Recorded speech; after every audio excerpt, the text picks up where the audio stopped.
What's going on, everybody? Welcome to the sights and sounds of Planet Leo. Today I'm going to be playing Ratchet and Clank here on PlayStation 4, and I also want to give you a little bit of a E3 primer.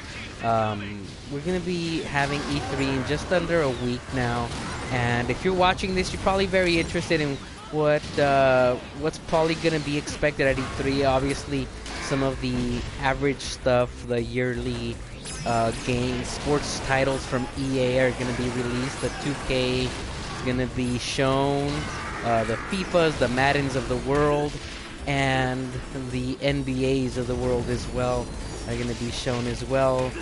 So that's all like the boring stuff, I guess. Well, they're very great games, but I guess you could say they're boring announcements because we all know they're yearly games that are going to be released. We're probably going to be getting some new info on the Call of Duty Infinite Warfare as well. Infinite Warfare is a game that's really not too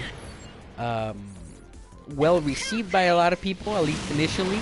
The reaction for it has been very mediocre, to say the least, and you know, that's fine. I get it. It's definitely one of those franchises that has been fatigued already. It's been done over and over again.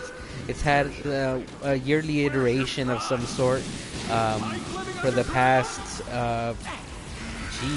almost the entire past console generation, as well as this early in this console generation as well. So it's been done to death already, and I think it's finally time to where a lot of people are just kind of tired of it, and they're not really expecting much in terms of or changes in gameplay. A lot of the younger teenagers that were so used to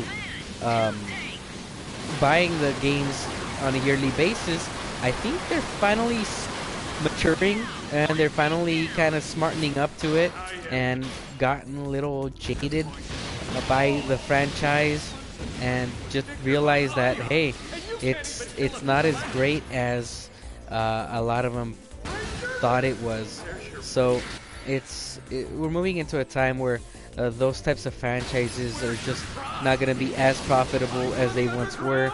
I'm okay with that, you know. I'm one of the few people that do believe games are better if they're not annualized, and that goes for sports games as well.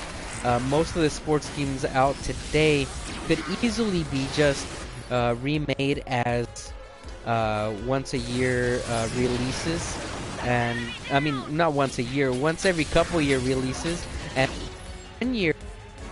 Just give us a little bit of a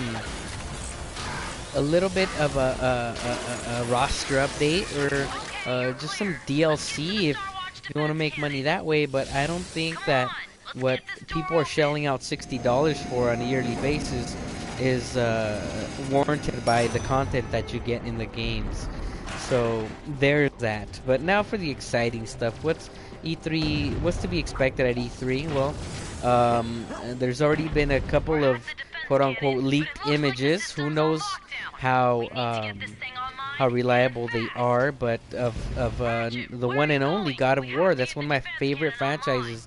The leaked image is pretty much just some sort of a Norse mythology setting, but it has no character in it. I'm not sure if Kratos is gonna have to be a main character in it, or maybe just kind of a Zeus type of figure within it, where you have someone else that's trying to get some form of revenge. But there you have that, and so that's what we have so far in terms of leaked stuff. There are also a lot of interesting things being said online regarding the new consoles, and that's also very interesting and to be expected, especially on the Xbox side of things, where we've been hearing that whoa, cool. So sorry, I'm being distracted by this game here. Ratchet and Clank, really cool game. Strongly recommended it for you that haven't picked it up. It's a very fun game. Lots of cool stuff to be expected on it. So yeah, Xbox. Geez, I don't even know what to call it. Xbox 1.5, perhaps. Um, that's something that's gonna be real cool for a lot of people, especially those that have been having a hard time getting your games to run at full HD 1080p. You're probably getting 1080p, but it's not true 80p. Probably upscaled resolutions on some of your games. I really don't think it really matters much, and they're really just gonna kind of capitalize on something that you really don't need yet. It's still relatively, I wouldn't say early, but maybe about halfway through this current console cycle, I would say. Um, for both the Xbox One and PlayStation 4. PlayStation 4 also has a lot of rumors regarding the PlayStation 4 Neo, or 4K, as some people are calling it. And so that's something to be looked at as well. Something that's probably desired by some, but by most, I think it's seen as something that really won't matter at all. Some that are enthusiasts of virtual reality are probably looking forward to it because it's probably going to be a console mostly geared towards you if you're looking for virtual reality, since the rumors have been stating that the virtual reality games have performance problems when running on a regular PlayStation 4. So this is part one of my PlayStation, or not just PlayStation, but E3 rumor roundup and expectations. Join me later on Planet Leo for a lot more info to come. Thank you for joining me. And remember, enjoy your games, love your families, and keep on smiling.